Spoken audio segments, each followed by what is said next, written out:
All right, we discussed the top 10 quarterbacks in the first block. Now we're going to discuss kind of our process in getting to that top 10 quarterback list. What do you look for, Ryan, when scouting quarterbacks? What are the traits that you value, and kind of who fits those traits at the high end this year for you? So I think it starts with athleticism, right? Because the NFL quarterback, modern day version, continues to evolve into some amalgamation of Patrick Mahomes and Josh Allen, Lamar Jackson, and even Jaden Daniels and Caleb Williams and Bo Nix in terms of the rookies. So you start there. It's not an end of the conversation piece if you don't have that, but the physical tools, you got to have the arm strength to make throws. You can't be Mac Jones. I was on the Mac Jones bandwagon and try to talk myself into that. And there are a lot of holes in this game that I just chose to overlook.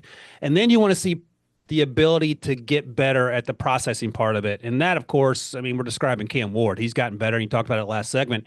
Each and every season, in all facets of the game, there are still places he needs to grow.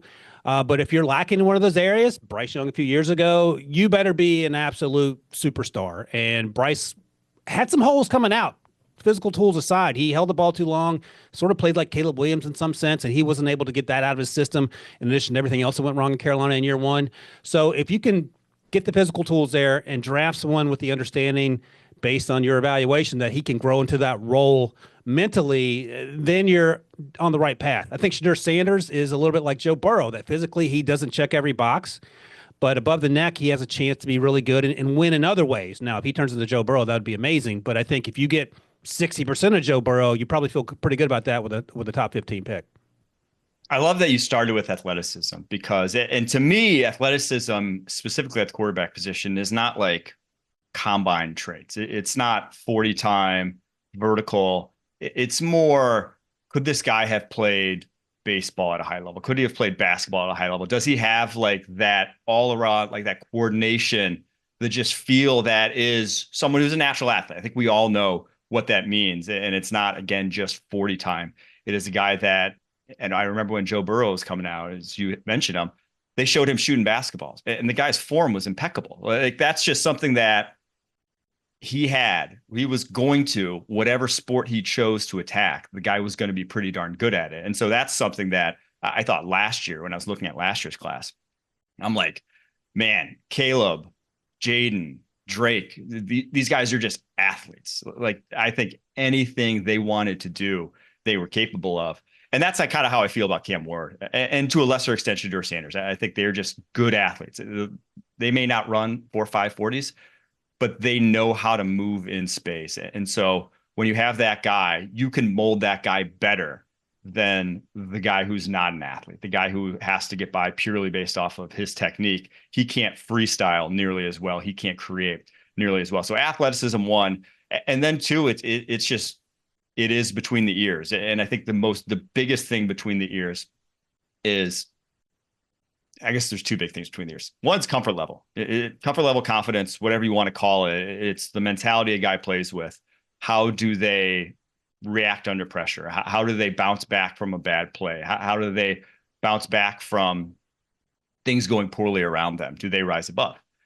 And then processing speed is just what it sounds like. Does the guy make quick decisions with football? When he sees something coming open or when he knows something's going to come open, how long does it take him to put that into action, to release the football, to get it to where it needs to be? Because some guys have to see it first to throw it.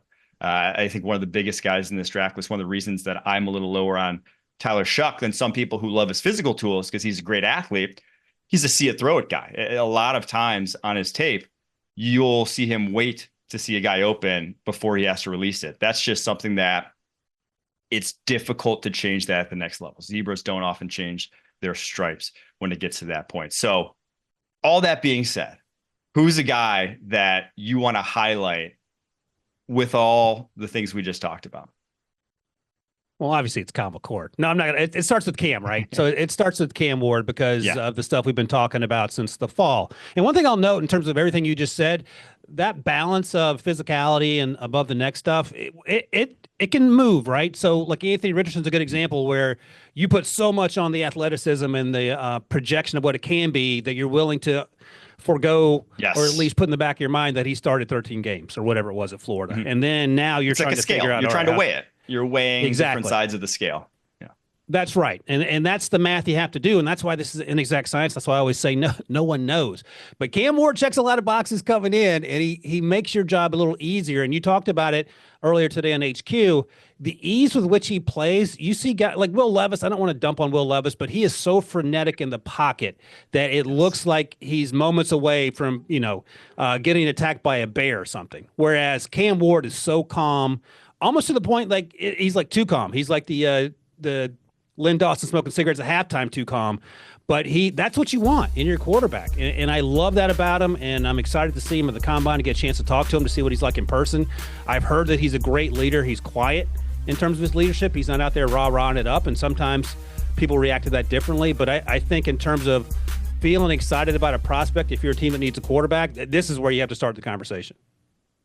Yeah. Anyone that's played sports any sort of level knows that practice comfort is different from game comfort, and that like there is just a sort of juice that flows through you that during the game makes things different than during practice. And with Cam Ward, a guy looks like he's out there at practice. The comfort level that he's playing with is in no different than what you would be, how comfortable you would be when you're just surrounded with your boys and your own team at practice. So that's something that helps. That helps when it gets big time situations, when it's big time third downs, fourth downs. He's not going to blink. So definitely something that I love about his game.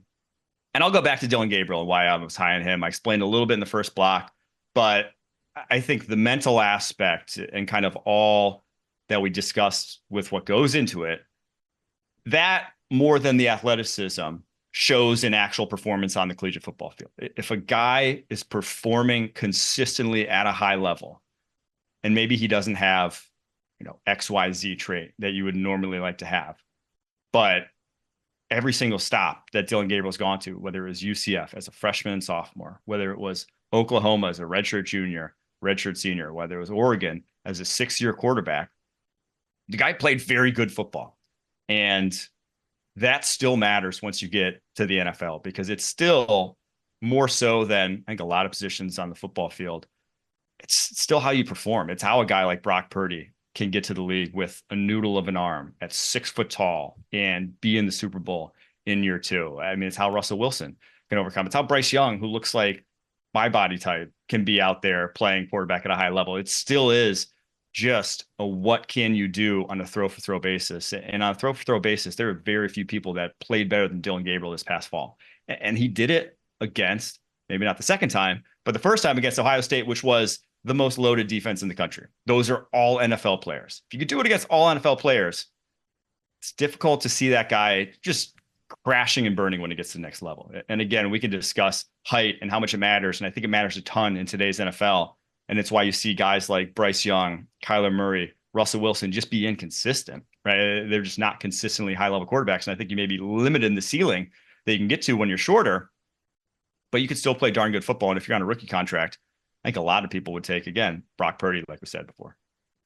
Yeah, and Brock Purdy is going to be a name we probably talk a lot about because, again, this quarterback class is light, relatively speaking. But one other thing I want to talk about that's also so incredibly important, and we sort of don't think a lot about it until the NFL games start happening, is confidence. And someone like Cam Ward has a ton of confidence. He's a guy you hit in the mouth, he gets right back up.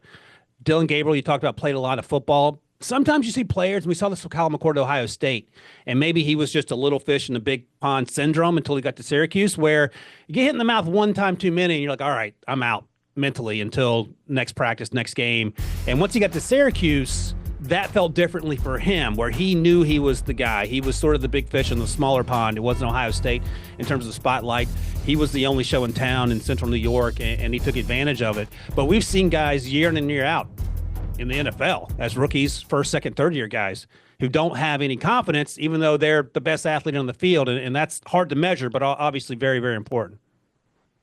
Yes, 100% agree. And it's a lot of people like to say that confidence is like you either have it or you don't, but it is something that's built up, like the Tua in Miami situation. It is situationally based. If you have a quarterback if you have a head coach and you're a quarterback who, maybe he's not playing to your strengths, or maybe he's, Brian Flores and bad mouthing you every single day, you may not be confident, or you are Kyle McCord, and you're at a place like Ohio State where there's so much pressure and it's your very first year as a starter and you have all these other big names around you, that you can sort of take a back seat from a leadership role. And then all of a sudden, if you're taking a back seat from that, you have a bad game and your confidence isn't what it should be. You're not looked at, you're not coming into the huddle as the guy anymore. And it's hard to put sort of a valuation on what that does to you and your performance on the football field. So confidence at the quarterback position, 100%, very, very important.